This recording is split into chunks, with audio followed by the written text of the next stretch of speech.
Тарихи шегініс. Екінші дүниежүзілік соғыстың қиын тұсында Кеңес империясының көсемі Сталин Қазақстан мен Орта Азия мұсылмандарының діни басқармасын құруға келісім береді. Діншілдігі үшін қуғын сүргіннен зәрезап болған мұсылман қоғамы жаңалықты тосырқай қабылдағанымен 1943 жылы 160 делегатты жинаған мұсылман ғұламаларының бірінші құрылтайы басқарма құру шешімін құжат жүзінде бекітті. Біле жүріңіз, Қазақстан мен Орта Азия мұсылмандарының діни басқармасының еліміздегі алғашқы өкіл қазия Әбділғафар Шамсудин болды. Қазиятты әр жылдар Сәдуақас Ғылмани, Жақия Бейсенбаев, Разбек Сыздықбаевтар қазилық етті. Қылышынан қан тамып тұрған дейтін теңеу жиі айтылатын атеистік қоғамда қазият замандар бойы жалғасқан мұсылманшылық дінін сабақтастырып тұрғандай еді.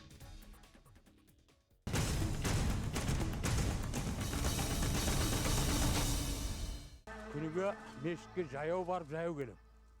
Арасы 1,5 километр. Сол 1,5 километрге барып, қайтып келіп, кейде бірнеше рет барып келуге тура келіп қалады. Ал енді бұлай айтқан уақытында күніге мен 10 километр жүріп отырам. Дербестіктің аты дербестік. Егемендік декларациясын қабылдау мен тәуелсіздігімізді жариялауға дейін-ақ Ташкенттегі басқармадан еншісін бөлек алып шыққан Қазақстан мұсылмандар діни басқармасы 1990 жылдың 12 қаңтарында Рәтбек Нысанбайұлын бас мүфтилікке сайлаған. Демек, бұл халықтың тұрмысының жөнделгендігі, Қазақстанның өскендігі, халқының жақсы жағдайын жақсы болғандығына осының өзі дәлел. Мешіттердің салынуы, қазіргі адамдардың көптеп баруы, Қазақстан мемлекетінің экономикасының көтерілгенде дәлел.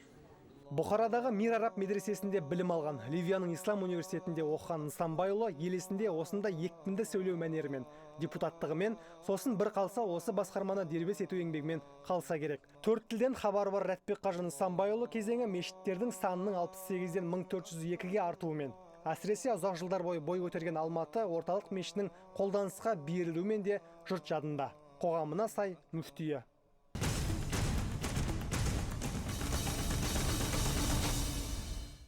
Ел тарихының бедерлі беттерінде 2000 жылдан кешегі күнге дейін бас мүфтилік жауапкершілікті филология ғылымының докторы, профессор, шығыстанушы дипломат Әбсаттар қажы Дербісәлі арқалады. Дипломатия, содан соң дипломатиядан да нәзік дін саласына ауысқан Әбсаттар қажы діни салада зайырлы мемлекет, қоғам, дін үштігіне сай реформалаумен айналысты. Діни істерге реформа керек, бірақ мен осы сөзімді бұрмалап әдейі. Қалай дінді бұрмалауға болады? Мен дінді бұрмалауға реформа жасау туралы айтып отырған жоқпын. Діни істерді. Кез келген істі, егерде ол биік белеске көтереміз десек, оны ұйымдастырудан бастау керек. Мысалы, діни істерді реформа жасау дегенде, мысалы, біз діни басқарманың бүкіл структурасын өзгерттім. Дербісәлі дәуірі бас мүфтидің ғылым білімнің адамы екенін дәлелдегендей. Әртүрлі ғылыми конференциялар, бітірген бітірері бар, 1000-ға жуық шәкірті бар кешегі Нұр Мүбәрак бүгінгі Нұр, 9 өңірден ашылған 9 медресе, жиыны 60 000 таралымнан асатын басқармадан шығатын газет-журналдар, бас мүфти және оның командасы жазған 65 кітап сөз етуге ғана жеңіл еңбек.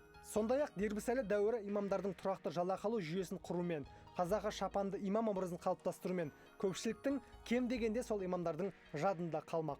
Дәуіріне сай мүфтиі.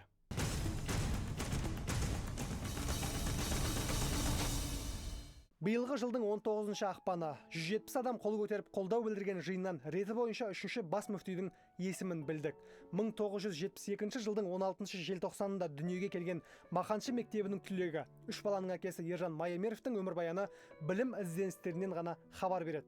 Өмірінің 12 жылын Египеттің Әл-Асқар университетінің шариғат және заң факультетінде білім алуға жұмсаған бас мүфти Мысырдың мүфтиятында пәтуа шығару бөлімінде тезден өткен. Мирный кентінде мешітте, кейін Семей өңірі бойынша өкіл имамдықта еңбек еткен. Осыған дейін кең Бұхарадан елеусіздеу болған Майемиров мерзімінде нендей із қалады.